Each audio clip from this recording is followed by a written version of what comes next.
शंकर जी के परिवार में ना सारे लोग एक दूसरे के दुश्मन हैं। देखो कैसे। गणेश जी का वाहन क्या है? चूहा। और शंकर जी के गले में क्या है? सांप और चूहा दोस्त हैं कि दुश्मन? माता जी का वाहन क्या है? शेर। और शंकर जी का वाहन क्या है? नंदी और शेर दोस्त हैं या दुश्मन? शंकर जी के गले में सांप और कार्तिकेय जी का वाहन मोर। मोर और सांप दोस्त हैं या दुश्मन? सारी अपोजिट पार्टियां एक ही घर में हैं। अब कितनी टेंशन होगी बताओ। नंदी जी कह रहे हैं शंकर जी, माता जी सुनो, अपनी मोटरसाइकिल को समझा लो, हमारी तरफ खूब देखता है। शेर देखता है नंदी की तरफ।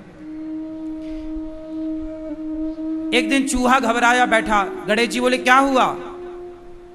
बोले वो नीचे आ रहा है।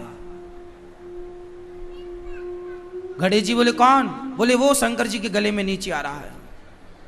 बोले नीचे आ रहा, तू काहे घबरा रहा? बोले वो नीचे आया तो हम ऊपर गए। यदि वो नीचे आया सांप तो हम ऊपर। सोचो, एक दूसरे के दुश्मन हैं। शिव जी के परिवार में जितने वाहन हैं सब एक दूसरे के जानी दुश्मन हैं। लेकिन अब आपको सीख क्या मिली कि शंकर जी के परिवार में सब अलग अलग विचारधारा के लोग हैं। चूहे की विचारधारा अलग है, सांप की अलग है, शेर की अलग है, नंदी की अलग। क्यों जी, बात सही है? सबकी विचारधारा अलग है, पर अलग अलग विचारधारा वाले लोग भी शिव जी के साथ एक साथ मिलजुल करके भाईचारे से रहते हैं। यह मैसेज है कि आप टेंशन में आते हो, मेरी पत्नी मेरी बात नहीं सुनती, मेरा बेटा मेरी बात नहीं सुनता। कोई बात नहीं, पत्नी की विचारधारा अलग हो सकती है, पति की विचारधारा अलग हो सकती है, बेटे की और बेटी की विचारधारा अलग हो। ऐसी अलग अलग विचारधाराओं के बीच में भी रहना, इसी का नाम तो जीवन है मेरी माँ। यही संयम तो होना चाहिए। शिव जी से यही तो सीखो कि कैसे आप अलग अलग विचारधारा वाले लोगों के साथ भी रह सकते हैं। कैसे शंकर जी ने सबको एक सूत्र में बांध के रखा होगा। शिव जी से आप बहुत कुछ सीख सकते हैं। मंदिर जाते हो, केवल मंदिर जाना, लोटा भर पानी चढ़ाना, इससे काम ना होगा। समाधान इससे ना होगा। समाधान है सीख से। शंकर जी का मंदिर बहुत कुछ सिखाता है। चलो बताओ, शंकर जी के मंदिर में सबसे पहले किसका दर्शन होता है? उत्तर दो जोर से। किसका? नंदी। नंदी किसका प्रतीक है? नंदी मतलब धर्म। बैल जो है, नंदी जो है, वह धर्म का प्रतीक है। धर्म के चरण कितने होते हैं? 4। नंदी के पांव, धर्म के 4 पांव होते हैं। धर्म के 4 चरण, सत्य, दया, दान और तप। सत्य, दया, दान, तप, धर्म के 4 चरण होते हैं। जो सत्य, दया, सत्य के राह पर है, दया के राह पर है, दान और तपस्वी है, वो धर्मात्मा है। जिसके अंदर सत्य नहीं, दया नहीं, दान नहीं, तप नहीं, वो धर्मात्मा नहीं हो सकता। तो शंकर जी का वाहन कौन है? नंदी नहीं। शंकर जी नंदी पर नहीं बैठते। नंदी धर्म का प्रतीक है और शंकर जी धर्म पर सवार होते हैं, धर्म की सवारी करते हैं। शंकर जी किस पर बैठते हैं? धर्म पर। बोलो हाँ या ना। शंकर जी किस पर बैठे हैं? जोर से। हाँ, अभी नई संसद बनी थी तो वहां पर एक सेंगोल की चर्चा आप लोगों ने सुनी थी। नई संसद भवन में मोदी जी ने एक सेंगोल को वहां स्थापित किया। सेंगोल समझते हैं ना? पुराने जमाने में सेंगोल एक राजा दूसरे राजा को दिया करता था, बड़े राजा को। उस सेंगोल को ध्यान से देखेंगे, उसके ऊपर नंदी बना था। हाँ या ना? ये देखो, ये सेंगोल है टीवी पर।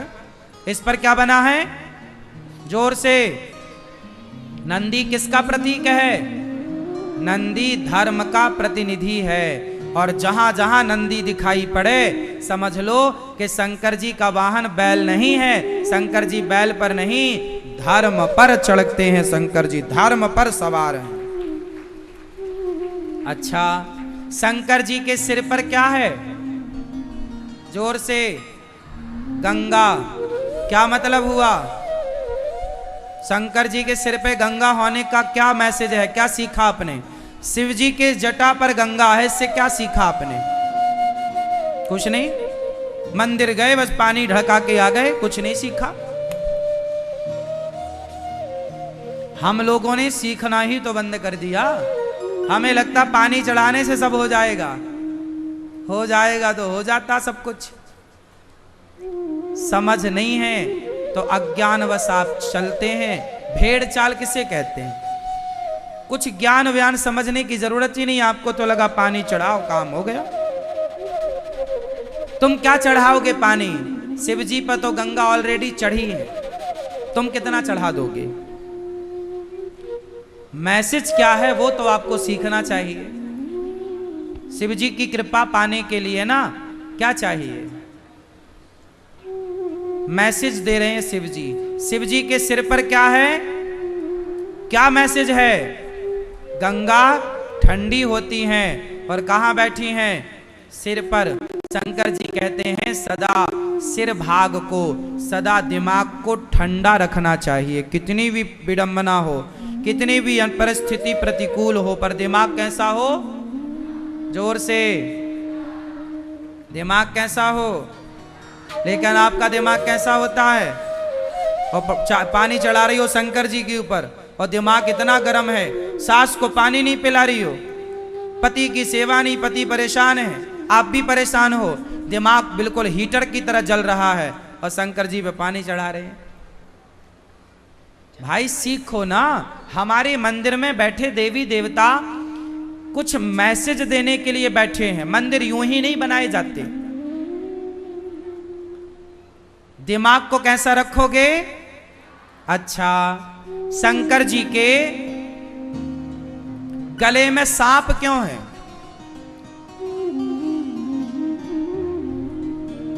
आप बताओ, शंकर जी के गले में सांप क्यों है? क्यों सर्पों की माला? दादाजी आप बताओ, सर्पों की माला शंकर जी क्यों क्यों पहनते हैं? ये भैया बताओ, चश्मा वाले बेटा बताओ, शंकर जी सर्पों की माला क्यों धारण करते हैं? नहीं? मंदिर जाते हो, खूब देखते हो, मैसेज नहीं लिया, सीख नहीं ली।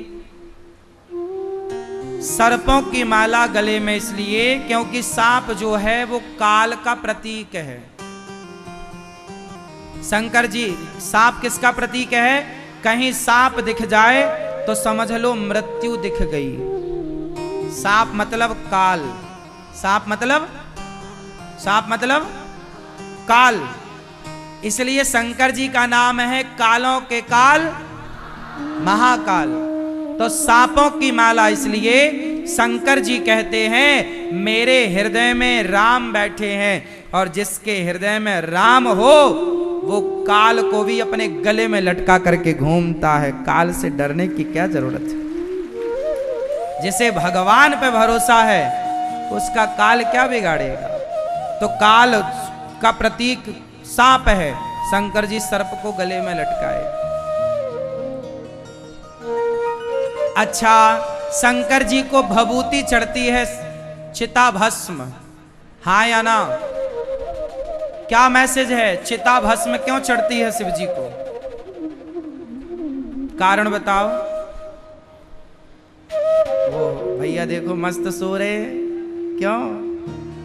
अच्छी नींद आ गई आपको?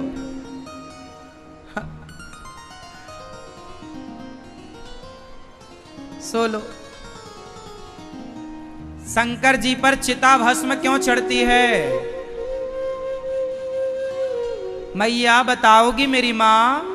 बताओ, शंकर जी पर चिता भस्म क्यों चढ़ती है? बताओ, खड़ी होके बताओगी। चलो बताओ।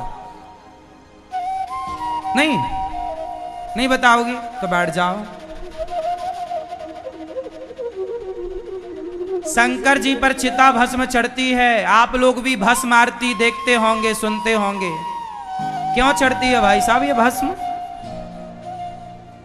समाज को मैसेज दे रहे हैं शंकर जी, ऐ दुनिया वालों, कितना भी तुम घमंड कर लो, कितनी भी दौलत जोड़ लो, लेकिन एक दिन ऐसी राख बन जाओगे। ये राख देख रहे हो भस्म, क्या बन जाओगे? तुम्हारी ही राख तुम्हें इसलिए दिखाई जाती है, भस्म की आरती इसलिए होती है। दुनिया देख लो, एक दिन ऐसे राख बन जाओगे।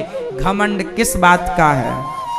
तुम्हारे अभिमान को समाप्त करने के लिए शिव जी भस्म चढ़ाते हैं, भस्म स्वीकार करते हैं। समाज को मैसेज दे रहे हैं कि तुम मुट्ठी भर राख आज नहीं तो कल, कल नहीं परसों बनोगे।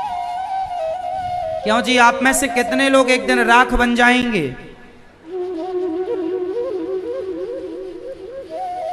बनोगे? शंकर जी क्या सिखा रहे हैं? घमंड ना करना, अच्छे से रहना। राज राजे रहे ना वो रानी रही, ना बुढ़ापा रहा ना जवानी रही, वस्तु हर एक आनी व जानी रही, अंत में लखपति को ना धेला जुड़ा, हंस जब भी उड़ा तो अकेला उड़ा। घमंड किसका? रावण जैसों का घमंड नहीं चला। सब शंकर जी भस्म रमाते हैं ताकि आपको कभी अभिमान ना आए। लेकिन आज जरा जरा बात में आप शिव जी को जल रोज चढ़ाते हो। तुम्हारे घर पे शंकर जी हैं और तुम अभिमान करते हो। शंकर जी तुम्हारे घर पे हैं और तुम अभिमान कर रहे हो, तो पूजा का मतलब क्या हुआ? क्यों मेरी मां? हाँ चलो, शंकर जी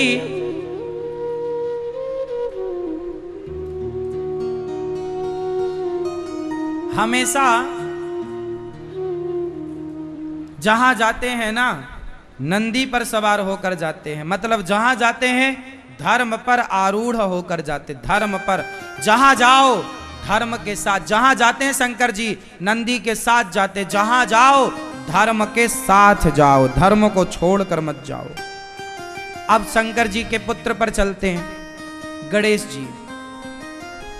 बताओ गणेश जी का पेट बड़ा क्यों है? ये चश्मा वाली मैया बताएं, गणेश जी का पेट बड़ा क्यों?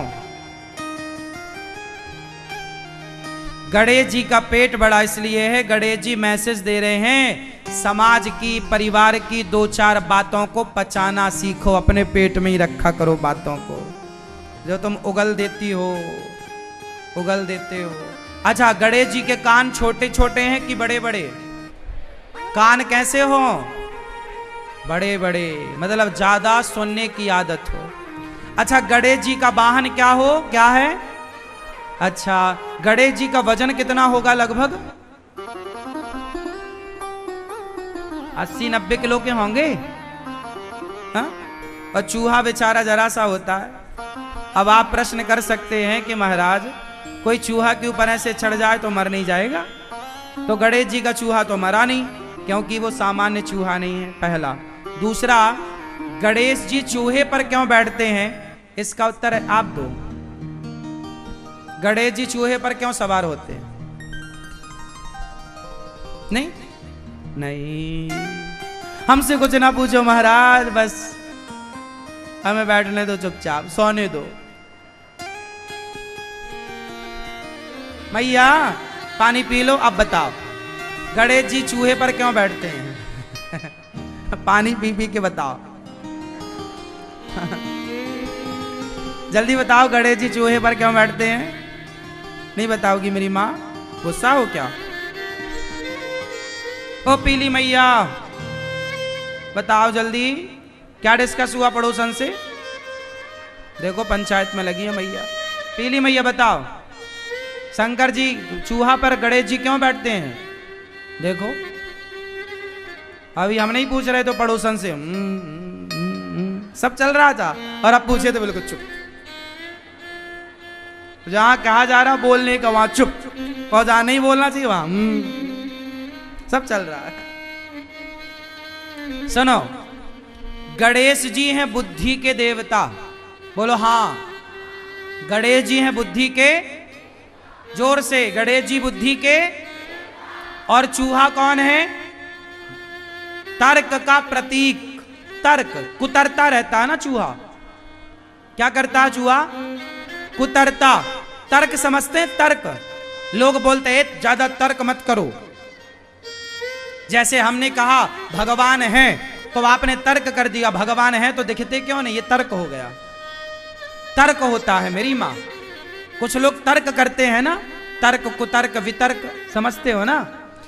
तो जैसे तर्क होता है, चूहा तर्क का, जैसे नंदी धर्म का प्रतीक है, उसी तरह चूहा तर्क का प्रतीक है।